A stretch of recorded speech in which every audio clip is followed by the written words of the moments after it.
Boulder is really bright, it's colorful, it just feels like there's something special about it. Everyone feels so connected. It feels really serene because of all the nature that we're surrounded by. I would also say it feels just very calm. Everyone has just this friendly nature to them. And I think it's just a really beautiful place. I would describe Boulder as such a free-spirited place. Everyone's just very calm and relaxed. There's no stress here.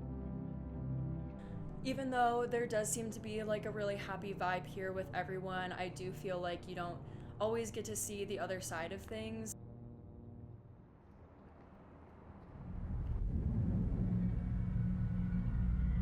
Around 9 p.m. on Christmas Day, 1996, the Ramseys say they came home from dinner with friends and carried a sleeping JonBenet upstairs to bed. They say it was the last time they saw her alive. It's a murder with two competing theories. JonBenet Ramsey was either killed by someone in her family, or she was killed by an intruder. For more than a decade, those theories played out in the tabloids, on talk radio, even inside the investigation. We've all seen a lot of stories about the JonBenet Ramsey case. JonBenet Ramsey to JonBenet Ramsey. JonBenet Ramsey. JonBenet Ramsey. JonBenet Ramsey. The murder of JonBenet Ramsey. The story is being covered all over the world.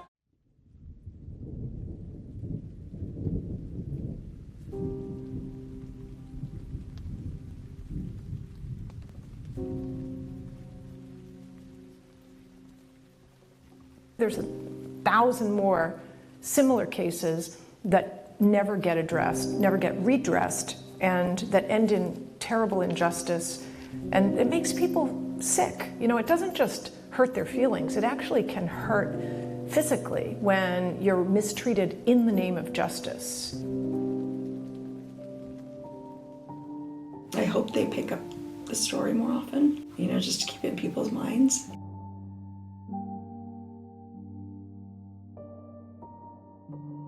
Somebody knows something. Somebody somewhere knows something. Can you tell me a little bit about Megan and just what stood out about her personality or just your favorite things about her? I loved everything about her. She's so creative, smart, witty, different smart than her sister. Like just really good with languages and language. Like she could do accents and they were pretty funny. She could sing too, although she didn't like to sing in front of people very often. In fact, she could sing like Dolly Parton, and I would ask her to sing like that to other people, and she'd go, "Mom, I don't sing like Dolly Parton." But she totally did, but she just would do that for me. She loved to travel. She was a problem solver. The summer before her freshman year, so this was 2 summers ago, me and her sister and one of my nieces rented a camper van.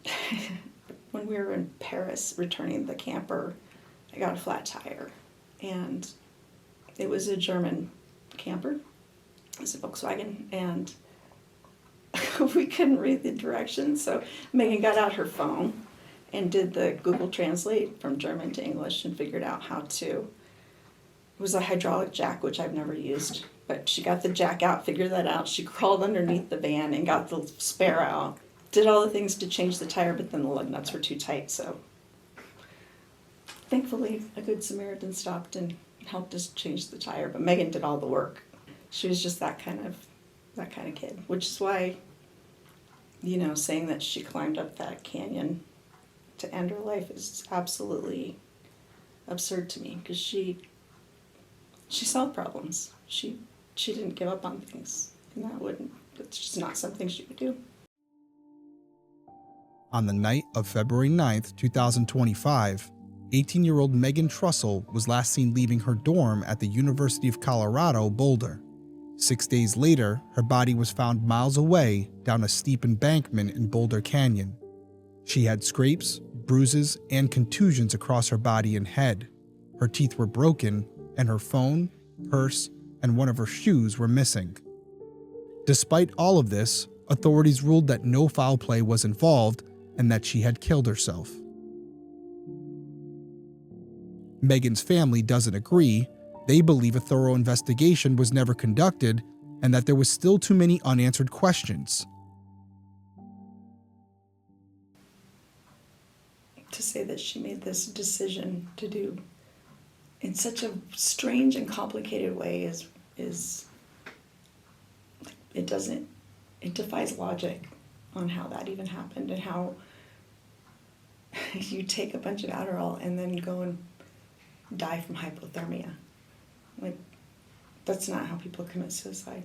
It certainly isn't how Megan would. She knows that she didn't have enough Adderall to be lethal.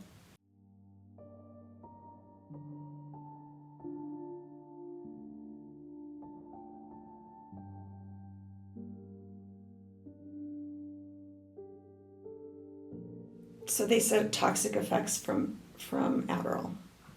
That was the only thing they used to determine cause and manner of death.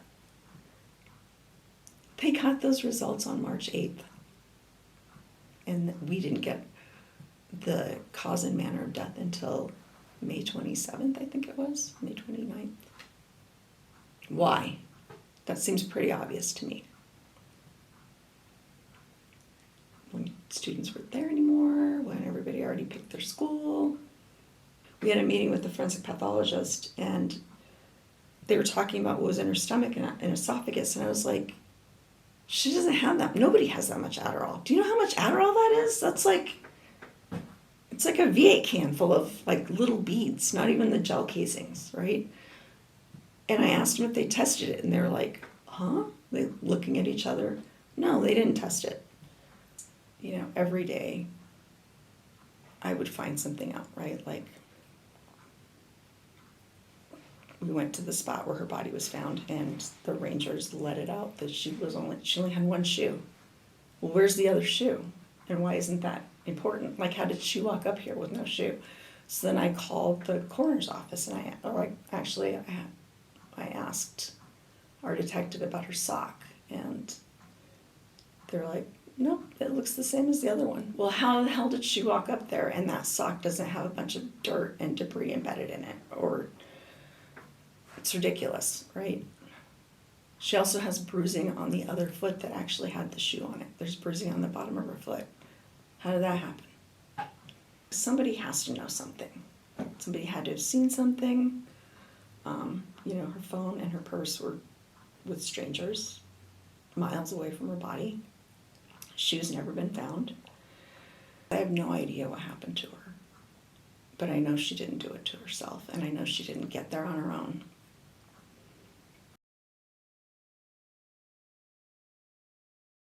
The Colorado Department of Public Safety says it has accepted a request to conduct a statutory case review from the parents of Megan Trussell after they identified their daughter as an Indigenous woman.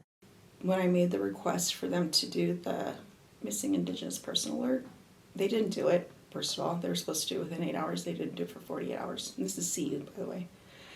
And Indigenous people their deaths are ruled suicide at a much higher rate than white mainstream people.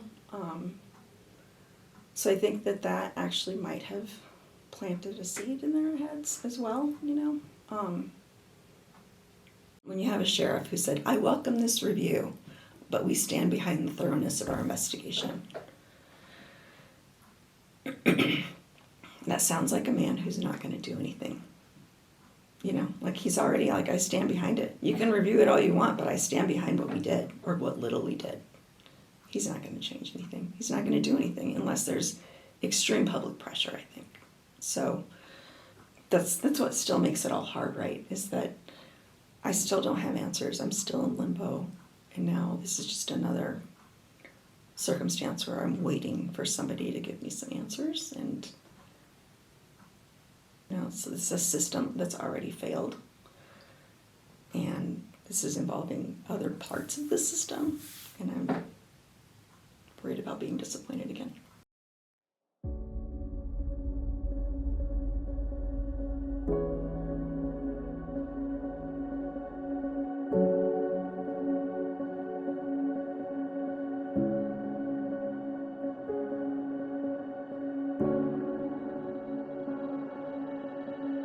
News.